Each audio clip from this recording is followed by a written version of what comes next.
ZECO ipo kung'arisha maisha yako. Lengo na madhumuni ya ziara yetu ya kuja huku ni kulitambua eneo litakalohusika na uwekezaji. Tarehe 3 mwezi wa 12 mwaka 2025, serikali imetiliana saini na kampuni moja ya India chini ya mkataba maalum kwa niaba ya serikali, ambapo kampuni hiyo itakuja na vipengele vinne vya mradi, ambapo pamoja na mambo mengine mradi huo utahusisha ujenzi wa kituo cha kuzalisha umeme kwa kutumia jua. Hasa katika maeneo ambayo imechaguliwa ni eneo hili la Matemwe, ambapo kwa sasa wenzetu wa Kamisheni ya Ardhi na Upimaji wameshakamilisha kazi ya upimaji na zilizobaki ni taratibu za kufanya zile hati, yani documentation. Na hapa na katika eneo la kwanza la Matemwe ambalo litakuwa ni la ukubwa wa hekta 117.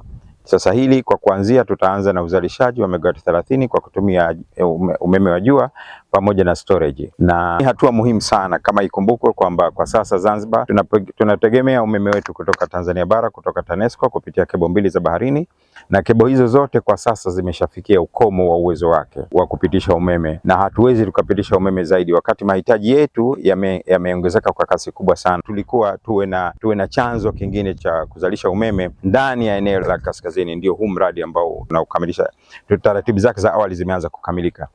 Mradi huu utakuwa utazalisha megawati 30 kwa kutumia jua ambazo zitaingizwa moja kwa moja katika gridi ya taifa ili kukava yale mapungufu tulionayo. Hili ndio lengo, lakini hapa tulipo vile vile ni eneo jingine ambalo lilipimwa zamani kidogo la hekta 13 ambalo lina uwezo wa kuzalisha hadi megawati 15. Sasa na lenyewe vile vile kwa hatua ya sasa bado tuko katika mazungumzo na mwekezaji, lakini tunachokifanya kwa sasa sisi kama shirika la umeme na kupitia Wizara ya Maji, Nishati na Madini tutawekea uzio maeneo yote haya sasa, ili kuzuia yale ambayo yalitokea huko nyuma, kwa ambapo maeneo yaliyotengwa kwa ajili ya kazi hii kuvamiwa.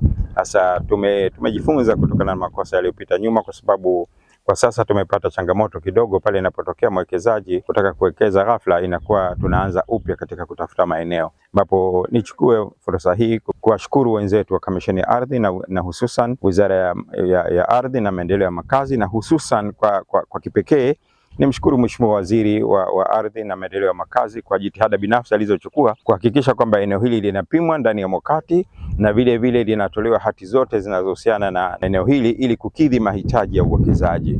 Hatua hii itawezesha sasa serikali kufanya tathmini ya jumla na wale wote ambao watakuwa wameguswa na mradi huu kupitia eneo hili, ili waweze kutathminiwa mali zao zilizomo ndani ya eneo hili na kuweza kulipa fidia kabla ya utekelezaji wa mradi huu kuanza. ZECO ipo kung'arisha maisha yako.